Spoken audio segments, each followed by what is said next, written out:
Okay, आपल्याला expectation of various sum of square study करायचा आहे. Expectation of various sum of square मध्ये गेल्या वेळी पण आपण sum of square, expectation of sum of square due to treatment आणि expectation of sum of square due to error study केलेला आहे वन वे सेटअप मध्ये. ओके, आता आपल्याला काय स्टडी करायचं आहे?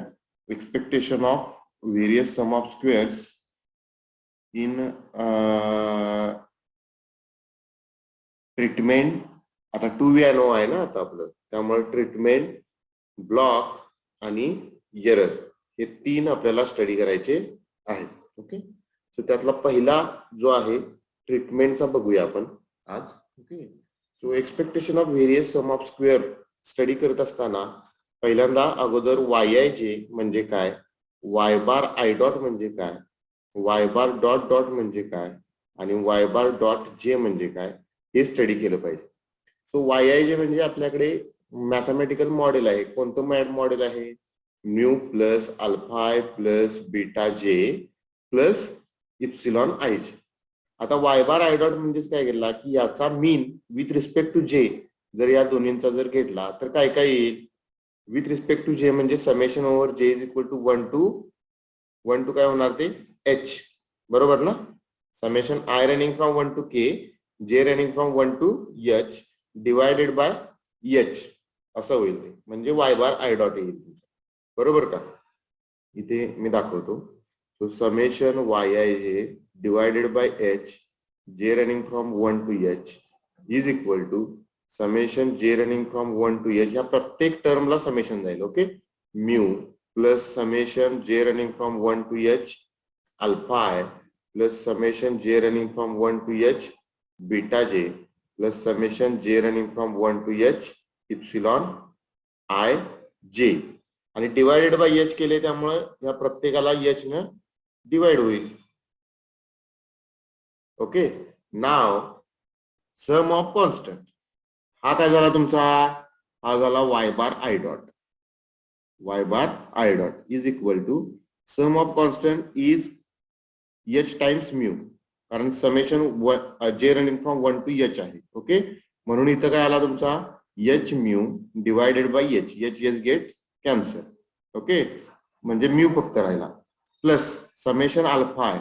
आता अल्फा आय आहे इथं जे आहे, विथ रिस्पेक्ट टू जे अल्फा आय हा काय झाला? कॉन्स्टंट झाला आणि हा कॉन्स्टंट झाल्यामुळे हा परत कॉन्स्टंटची समेशन म्हणजेच एच टाइम्स अल्फा आय राहील. H times alpha I divided by H. H H get cancel, फक्त ओनली अल्फा आय राहील. आपल्याकडे एक अजम्पशन आहे 2 वे अनोवाचं, summation over beta J is equal to 0 over J is equal to 1 to H आणि summation over alpha I over I is equal to 1 to K ते पण 0 असते. त्यामुळे हा काय झाला 0, त्यामुळे हा 0 डिवायडेड बाय एच निघून जाईल आणि हा लास्टचा पुन्हा परत इप्सिलॉन बार आय डॉट राहील, कारण समेशन ओव्हर जे आहे त्यामुळे जे ला डॉट येईल आणि डिवायडेड बाय एच आल्यामुळे तो काय होईल epsilon bar I dot. So हा काय होईल Y bar I dot is equal to mu plus alpha I plus epsilon bar I dot. Now आता मला सांगा वाय बार डॉट जे म्हणजे काय येईल? कोण सांगू शकेल का? म्हणाली सन्मान, वाय बार डॉट जे म्हणजे काय येईल? सर म्यू प्लस बीटा जे. Good. Plus epsilon bar I sorry dot J. Dot J, very good. आणि वाय बार डॉट डॉट म्हणजे काय येईल? वाय बार डॉट डॉट म्हणजे समेशन अल्फा आय वर पण येणार आहे, त्यामुळे हा निघून जाणार आहे. लक्षात येते? अल्फा आय पण निघून जाणार, बीटा जे पण निघून जाणार, कारण वाय बार डॉट डॉट म्हणजे समेशन ओव्हर आय आणि समेशन ओव्हर जे पण असतं. त्यामुळे हा काय होतो mu plus epsilon bar dot dot असा होतो. ओके, आता sum of square due to treatment आपल्याला काढायचं आहे. Expectation of sum of square due to treatment. ट्रीटमेंटचा फॉर्म्युला काय? Partition of sum of square मध्ये आपण पाहिलेला आहे. तो काय असतो? H times summation I is equal to 1 to k y bar I dot minus y bar dot dot bracket square. Y bar I dot म्हणजे काय? तर इथं दिलेला आहे. काय आहे तो? Mu plus alpha I plus epsilon bar I dot. आणि वाय बार डॉट डॉट म्हणजे काय? तो इथं दिलाय mu plus epsilon bar dot dot. आता मायनस साइन कॉमन असल्यामुळे दोन्हीलाही मायनस साइन जाईल. Minus mu minus epsilon bar dot dot remaining राहील. Whole bracket square. तर यामधून टर्म कोणकोणत्या कॅन्सल होतात बघा. म्यू म्यू तरी कॅन्सल होते. रिमेनिंग टर्म कुठल्या राहिल्या. H summation over i alpha I plus epsilon bar I dot minus epsilon bar dot dot square. म्हणजेच 1वे अनोवा मध्ये जी काही टर्म शिल्लक राहिली होती तीच इथे पुन्हा परत शिल्लक राहिलेली आहे. आता हा आपण ए कन्सिडर करायचा आणि हा बी कन्सिडर करायचा. तो ए प्लस बी ब्रॅकेट स्क्वेअर काय येणार एक्सपान्शन त्याचं. Expected value of H summation काय येईल अल्फा आय स्क्वेअर. बरोबर ना. याचं एक्सपान्शन करायचं अल्फा आय स्क्वेअर प्लस आता ही समेशन म्हणजे प्लस समेशन आणि हा एच जो मल्टिप्लायर आहे तो आतील टर्म्सला सुद्धा द्यायचा आहे आपल्याला. H time summation I then summation epsilon I minus epsilon bar dot dot bracket square. Okay plus 2 times H alpha I epsilon bar I dot minus epsilon bar dot. Okay now तुम्हाला माहित आहे अजून second term expected value of epsilon I J काय येतं. Expected value of epsilon I J 0 येतं.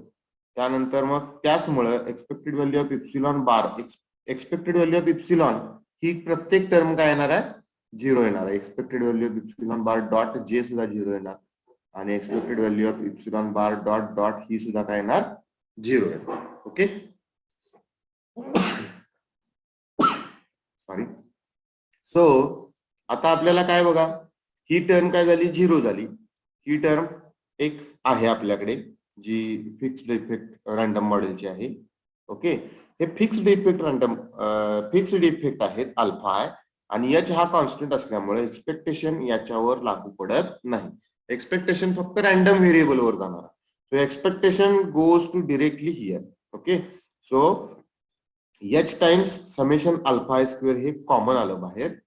Common म्हणजे बाहेर आली सेपरेट टर्म आली प्लस हा एच जो आहे हा एच बाहेर घेतला. Expected value of summation I running from epsilon bar I dot minus epsilon bar dot dot bracket square. Okay हा ही एक टर्म राहिलेली आहे. ही टर्म डिरेक्टली तुम्ही 0 लिहिलात तरी सुद्धा चालेल इथं दिलेली आहे. ओके त्यामुळे हा टर्म पुढचा काही संबंधच घ्यायचा नाही. म्हणजेच काय H alpha i square summation over I plus H expected value of summation epsilon bar I dot minus epsilon expected value of epsilon bar I dot minus epsilon bar dot dot bracket. आता ही term आपल्याला expand करायची. आता ही term expand कशी करायची तर त्याचं हे इथं वरती दिलेलं आहे epsilon bar I dot minus epsilon bar dot dot variance मध्ये 1वे अनोवा सेटअप मध्ये दिलं होतं. बघ मी याच्या अगोदर सुद्धा मी 2-3 वेळा तुम्हाला सांगितलेलं आहे की ती टर्म कशी एक्सपांड करायची. ओके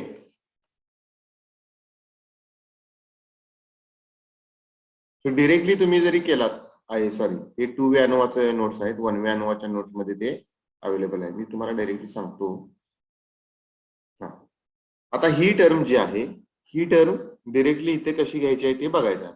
ओके नाव ही एक्सपांड करा डायरेक्टली काय ते बघा समेशन ओव्हर आय मी इथून इथे घेतो हा summation over I epsilon bar I dot bracket square plus epsilon bar dot dot square minus 2 times epsilon bar I dot into epsilon bar dot dot. Okay